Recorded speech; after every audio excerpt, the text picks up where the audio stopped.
Kita ke informasi lain, bidang hukum ini menjadi perhatian penting untuk 3 pasangan calon presiden. Lantas, apa gagasan duet Anies Muhaimin, Prabowo Gibran, dan Ganjar Mahfud untuk mengatasi masalah hukum? Berikut kami hadirkan cuplikannya di acara diskusi terbuka PP Muhammadiyah.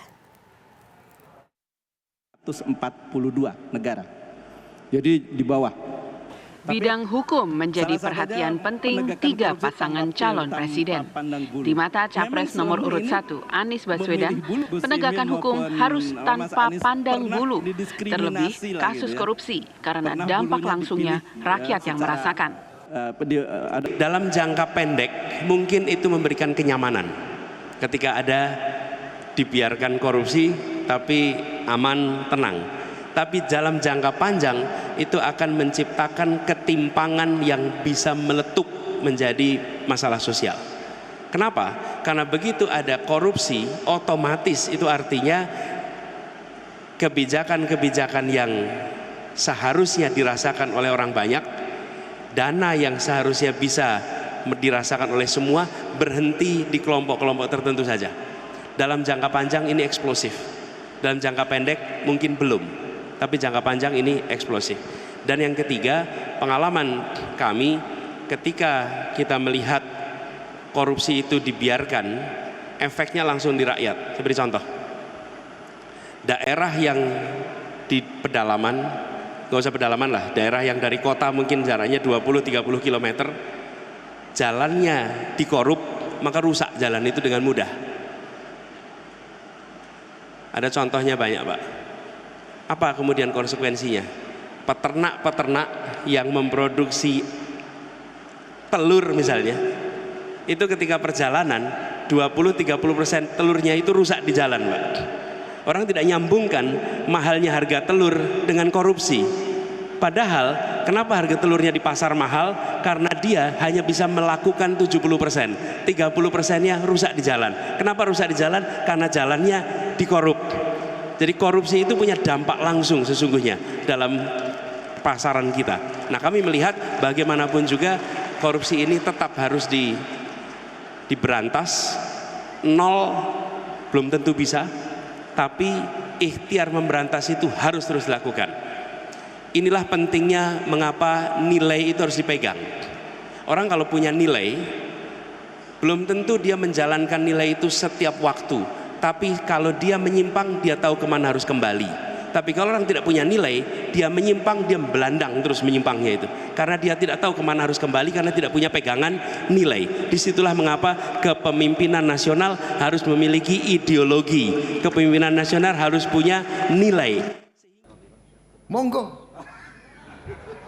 Menurut calon presiden nomor urut 2, Prabowo Subianto, masalah hukum di tanah air harus diurai dari hulu baru ke hilir, dimulai dengan perbaikan hakim agar tidak bisa disuap. Saya itu selalu ingin melihat masalah dari hulu masalah, dari penyebab masalah, dari hulu. Jadi kalau kita bicara tentang hukum, Bu, yang paling menentukan soal kualitas hukum itu siapa? Kan hakim. Hakim. Apakah itu hakim Mahkamah Agung, hakim Mahkamah Konstitusi, hakim Pengadilan Tinggi, Pengadilan Negeri, hakim. Nah, kunci masalahnya, Bu, menurut saya adalah bahwa hakim-hakim kita harus kita jamin hidupnya supaya tidak bisa disogok.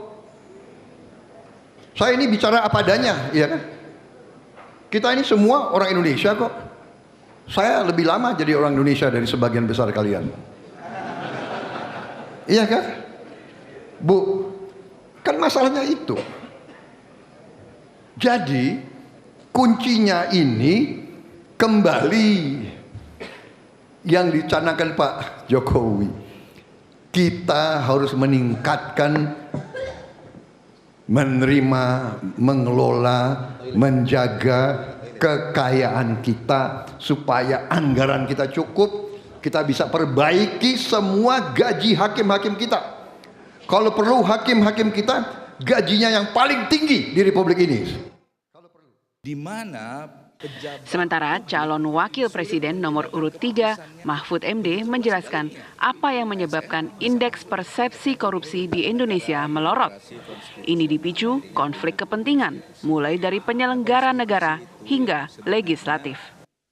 Isinya adalah ini hasil penelitian Transparansi Internasional Indonesia, dikatakan yang menyebut negara Indonesia itu negara sekarang indeks persepsi korupsinya anjlok gitu ya, dari 38 ke 34, padahal kita sejak tahun 1999 itu menaikkan dari setiap tahun satu, tidak pernah naik melompat ke 3, pernah ke 2, lalu tahun berikutnya turun lagi 1, naik lagi, sampai akhirnya di tahun 2021 indeks persepsi korupsi kita itu 38.